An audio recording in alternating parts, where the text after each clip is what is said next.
Andrew Marr spoke to Israeli ambassador to UK, Tzipi Hotovely, about the escalating conflict with Iran and if Israel have been shooting people in Gaza who are trying to get food. Let's get straight into it. Can I ask, first of all, directly, is Israel's intention to topple the regime in Tehran? Absolutely not. I think that Prime Minister was very clear that we are after the nuclear program.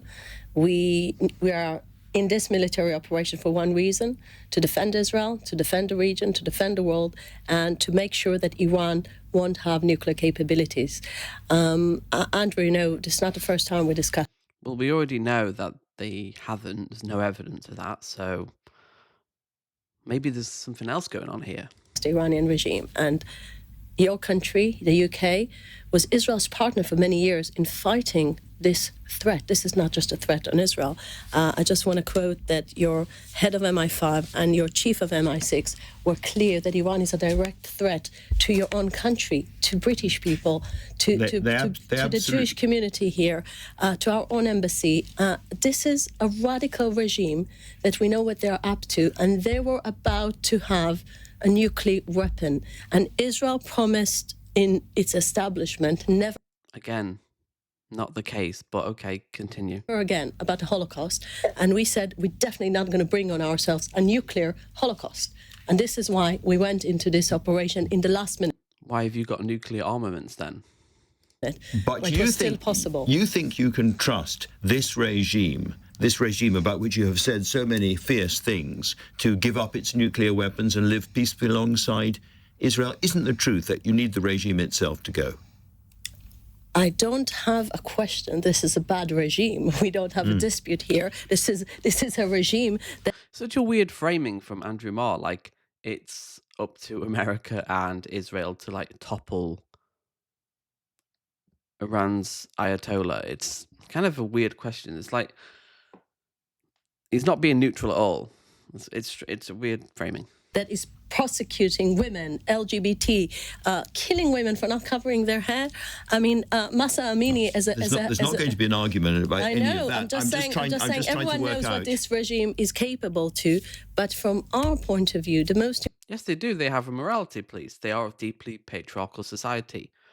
But coming from this woman with what's happening in Gaza, I don't think you necessarily get to criticize Iran for their treatment of people in terms of human rights. Come on, let's be real here. The important thing is they were in a point where there was a double threat on Israel. One was existential threat of the nuclear program. They were accelerating. So this is only about the nuclear program. It's a double threat. It's a nuclear program and a ballistic missile program. Right. And you've taken out a lot of that. Can I just explain that? Can I just explain? See, this is fascism, always a preemptive threat. This is a preemptive war. We're being threatened. Okay, so Iran doesn't have the right to defend itself. They're not allowed arms. Israel is. Israel's allowed the most sophisticated military nuclear technology in the world, but no one else is. It's such a strange double standard. Explain that because I think many people don't get it.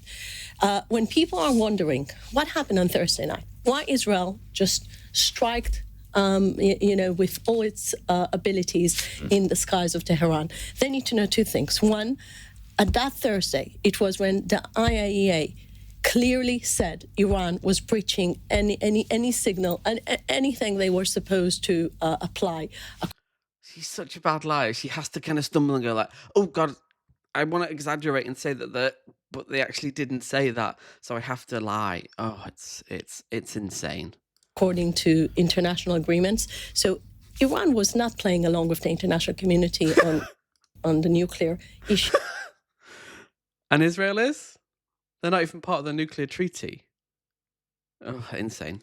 Clearly. And the other question everyone should ask themselves, why a country that it's quite a common knowledge that 60% enriching uranium is only for military needs. So how come Iran was doing it? Can they explain that? They couldn't. Right. And there was one reason. They wanted a military program. Because you have you have nuclear capabilities in Israel. Like, That's the thing. If one person has it, everyone else needs it. It's like in America with guns. It breathes more.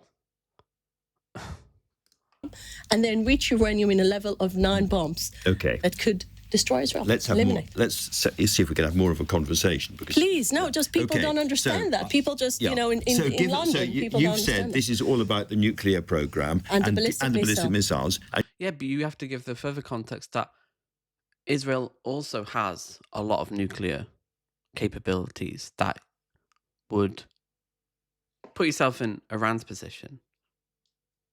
How would you react to that? and you've attacked a lot of the ballistic missile sites. A third is already. We both know that the centrifuges for the nuclear program are buried effectively underneath a mountain. Now, Israel does not have the capability, as I understand it, to destroy those. Only the Americans do. And therefore, I come on to what President Trump has been saying tonight and yesterday. Do you believe the Americans are about to remove Iran's capability on... And that's even called into question because they don't even know how deep it is. Even America, and they've got a custom-built bomb for it, they don't necessarily know if they will be able to. On nuclear missiles. So the Americans, you heard all the statements today, yes, I've read them out, and I think the president can speak better than I do. He sees this regime. I mean, I will say what we agree. He sees this regime as a regime that will never have nuclear capabilities as long as he is the president. Answer the fucking question. And he agrees that this regime is dangerous, and he will never give it the chance to have nuclear weapons. So he's half threatened to kill Khamenei, or he said, "I know where you are." Is that, you think, just trying to spook the supreme leader of Iran into coming to the negotiating table, or is this the beginning of a How is that going to help anything? full-scale American attack against Iran? We don't believe in fake negotiation. What the Iranians were doing so far was misleading the international community that while they were negotiating, they were racing to a bomb. How can you be sure this doesn't just go on? Rejection. We have a very clear aim under this military attack. And we want to have this military attack in order to not, the Ayatollahs not to have those capabilities. Once the capabilities... That's not going to work, though, because you may interrupt it for a little bit, but then they're just going to accelerate it and go, well, there is a real threat. You give us the pretext now. You're bombing us. Therefore, we need to protect ourselves. We need these nuclear armaments. And Israel knows that because that's what Netanyahu wants. He wants a forever war. This is what fascism, you need that perpetual enemy. And also specifically for him, so he's not held accountable for his actions. That's all they want. That's it. Abilities are damaged, then we are in a different place. But you can't get to the centrifuges, which are at the centre of all of this, the 60% that you were talking. You can't get them. They're buried inside Andrew, a mountain without the Americans. I think people are quite impressed with what Israel did so far. Yeah. I think we're quite... Are we? I mean, you could read that so many ways. Amazed the world with what they're doing. And if... Yes, you have. Yes, you really have. If I may do something for a second, very briefly, because we're short of time. The German Chancellor today. Who's convinced by this? It's so desperate. Like, she's got a little quotes, a little talking points. It's truly sad. We're saying this. This is a dirty work Israel is doing for all of us. We are also victims of this regime. This Mullah regime has brought death and destruction to the world. This is the German Chancellor. You see in Europe leaders understanding that Israel is doing a huge service to this country because in the end of the day, the missile program is going to aim to London as well. I'm trying to work out what's going to happen next, really. You've mentioned Britain being very, very concerned about Iran, which is absolutely right. And tonight, the Defence Secretary, John Healey, has said that we're sending Typhoon jets into the area to reinforce security and may also be used to help support our allies. Can I ask you, have you had any discussions with the British government that might lead you to think that Britain would get involved to help protect Israel? The answer is no. They're not going to be involved in that. In the past, they were great partners of part of the defence coalition.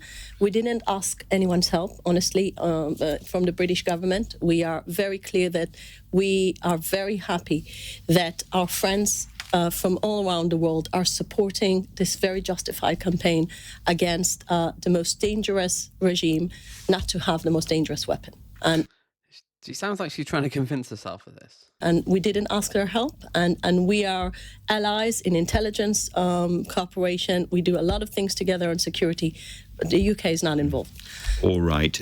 Do you think the UK is any longer a reliable ally for Israel after the sanctions announcement we've seen over the last couple of weeks? We have a gap on many issues. And I must say that on Iran, there was never a gap. We always understood how dangerous this regime, and the UK government, whether it was Conservatives or Labour, always thought that this regime shouldn't have nuclear weapons. So this is where we agree. And I must say that I have a very... But the rogue state Israel is allowed them. deep conversations with the prime ministers are talking, the foreign ministers are talking. So we have deep conversations to know where we're heading. And I'm sure the world will be a much better place after Iran won't have the capabilities to destroy Israel. Why did Israel use drones, tanks and artillery to kill 51 people queuing for food? You know, Andrew, this is something... You're speaking about Gaza now. I am, yes. So, first of all, we're... I mean, that response says it all. Like, why do you have to ask us questions? Why? Because you've just given me softball questions for the last 7 minutes. Why do you have to actually ask real questions? Come on. This isn't what the media are meant to do. Shifting now to the Gaza war. In the Gaza war, we are in a point where I think when we win... Right. Let's guess what she's going to say. It's Hamas's fault. Iran war. This is where we're going to have a huge opportunity to have a proper ceasefire in Gaza, because this is the patron of Hamas and all the proxy system they built for years around Israel. So I believe actually it will move us forward to a ceasefire in Gaza. That's an expression of hope. I'm asking we you never target why you... You have. Why is there at least 100,000 dead? I mean, that's conservative estimates. They won't let anyone in. They won't let journalists in. They won't let the UN in. They won't let food in. Why not? You are killing civilians. We are not. We're not. No, we are. We're not. It's the fourth such attack. We're the not biggest firing. one. We're not firing on civilians.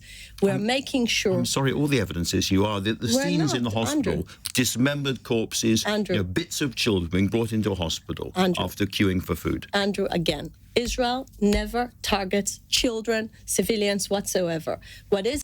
Again, completely different reality, bespoke reality. There's so much evidence of this happening, that Hamas is the one who's firing on people and preventing it to get food because he's losing control on the aid system. That is not what people there are saying. That's not what the rescuers are saying. The scenes inside the hospital at Khan Yunis are absolutely horrific. And these were people queuing for food at a food distribution point. I can't understand why they were attacked with drones and tanks. Andrew, I just finished a conversation with other senior legal people in the army services. You know what he was telling me? He said, if the international community would have known how cautious we are and how we operate, how we check every single facility, and you know those hospitals are not hospitals. You know they are. They're not hospitals. God, pathetic. They're used as military facilities. Oh, yes, Al-Shifa Hospital was a hospital? No, it was the headquarters of Hamas. You know that. And they were abusing the international community. The European hospital is where Sinwar was found just a few weeks ago, found dead because he was sheltering there instead of, being a brave leader, but he was underneath as a terrorist and he died as a dog, because this is the type of people. They don't care about their own people. They don't care about aid. They were looting the aid. So we need to remember that. We need to remember that Israel is not targeting civilians. And this is after speaking to so many people in our system that they know. Yeah, in our own system, not evidence, not like outside journalists or experts going in to look at it objectively. It's like listen to us, trust us when we say that, like, we're amazing and we don't kill children, even though there's a plethora of evidence that says, yeah, we do that. Everybody around the world needs to know what's going on, needs to know the truth about these things. I just said the 51 people were killed by Israelis while they were queuing for food. Not being targeted. They were never being targeted by our they troops. Were killed, I stand behind my words. They weren't targeted. Your words are literally meaningless. But if we were able to have proper independent journalists there, we'd both know what was the truth. Why won't Israel allow journalists to operate freely in Gaza? I believe very soon, after we finish with the war in Iran, there will be a ceasefire and you'll be allowed to get into Gaza and to report as much as you want. Too little, too late. In That's Haifa, in Israel, absolute bullshit. a group of people were wearing T-shirts which simply read "Stop the War." They were apprehended by the police, and they were told that their slogans were illegal. That is not the kind of thing that happens in a democratic state. I'm not familiar with it.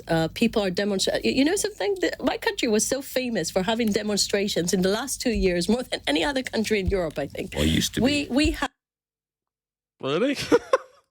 cities in Israel full of people raising their flags. People are allowed to say everything in Israel, and as long as they're not inciting for terrorism. I believe that our country is the most democratic country in the world when it comes to freedom of speech, and the evidence is our streets. Final question. Isn't the truth that Israel is trying to drive Arabs out of Gaza completely, and that your own ministers have said so much? I mean, Mr. Smotrich said earlier this month, Gaza will be entirely destroyed. Civilians will be sent south, and from there they will start to leave in great numbers to third countries. And he said that we are finally going to conquer the Gaza Strip. Isn't the project to remove Arabs from Gaza? I don't think the 7th of October was an Israeli project. It was I'm not a talking Hamas about that. barbaric. Oh my God. Always a whataboutism. Literally nothing. Nothing. Israel has no agency, no responsibility to international law, to how you react to October the 7th. Just, they have no agency. What you're doing with now. all the respect, what we're doing is making sure that the southern communities of Israel will be safe forever and will never Really? Really? Are they safe now? be confronting this type of barbaric invasion that Hamas committed as a war crime, as the worst war crime the Jewish state ever experienced. With all the respect. But what about the war crimes committed by Israel on Gaza? Oh no, they're fine. They're fine. Like, we didn't invent it 7th of October. It happened as a Hamas plan. It happened as a barbaric plan to kill our people, to brutally kill innocent people in their beds. And you know what happened the 7th of October. So every normal country would have made sure that this type of thing won't happen again. This is what Israel is doing. We want to make sure Gaza won't be a threat to Israel. And this is why we're operating for so long, paying huge price. I think the Israeli people are extremely resilient and brave by taking another step and another step of fighting evil. And we're doing that because we believe in this cause. No, a normal country would not commit a genocide in response to a terrorist attack. That simple. I'll see you in the next video.